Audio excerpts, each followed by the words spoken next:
तो अब ये सारे टेस्ट करने के बाद आपका सेंस क्या बनता है?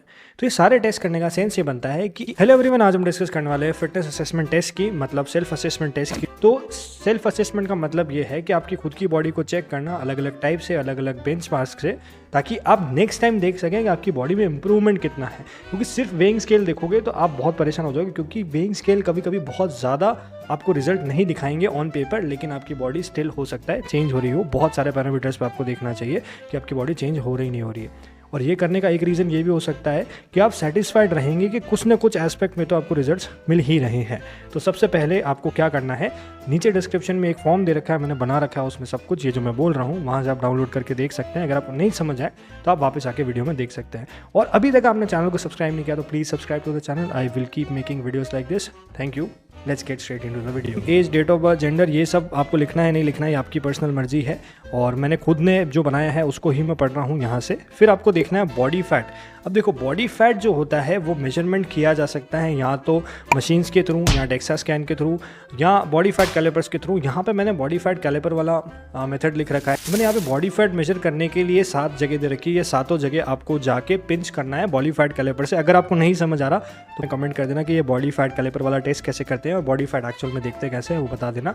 तो ये सारी चीज़ें आपको पिंच करके उस बॉडी फैट कैलिपर में नंबर्स नोट डाउन करके एवरेज निकाल के आपको पता पड़ जाएगा कि आपका बॉडी फैट क्या है। अगर आपका body fat next time check करते हैं जब भी आपका कम आ रहा है ओवरऑल, तो आपकी स्टिल प्रोग्रेस हुई है, डजंट मैटर वेइंग स्केल पे वेट सेम आ रहा है।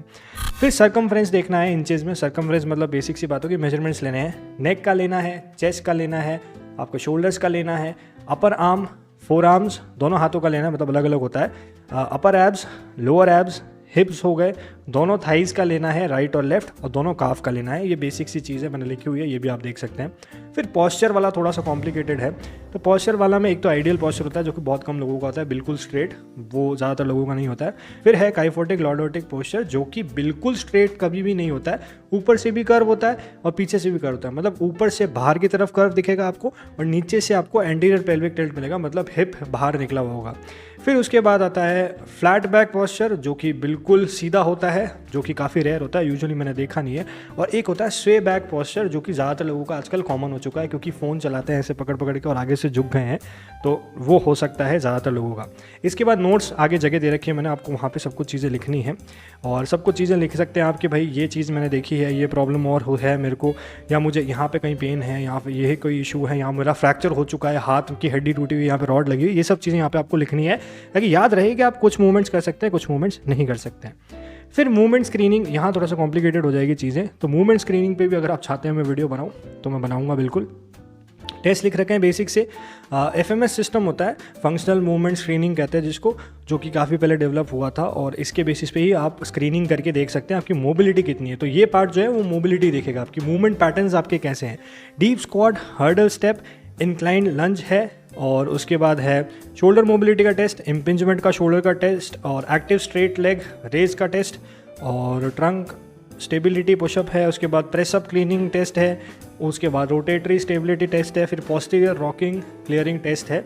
और इसमें क्या करना है, आपको पॉइंट्स देने हैं खुद को।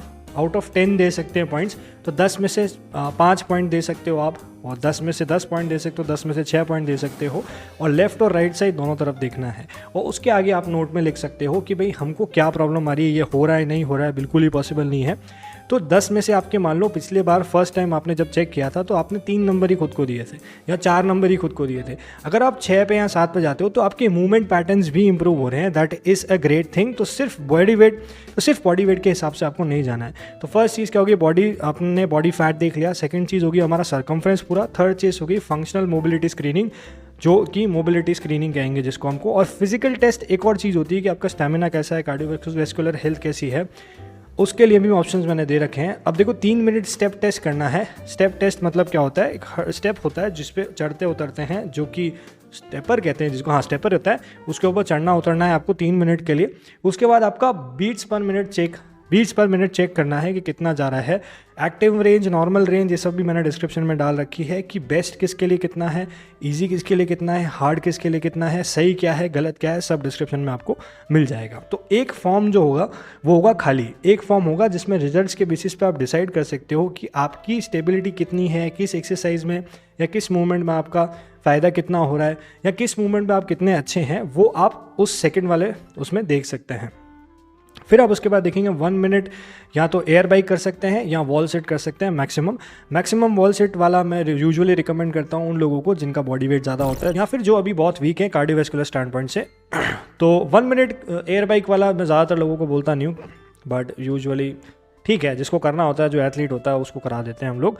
फिर पुशअप्स की बात आती है, पुशअप्स रेप्स टू फेलियर्स, कितने पुशअप एक इंसान कर सकता है। फीमेल्स है तो नीज पे करेगी, मेल्स हैं तो नॉर्मल पुशअप्स करेंगे, इसको भी नोट किया जाता है। फिर है मैक्सिमम प्लैंक टाइम, तो प्लैंक का कितनी देर आप टाइम मेंटेन कर सकते हैं, ये है। तो अब ये सारे टेस्ट करने के बाद आपका सेंस क्या बनता है?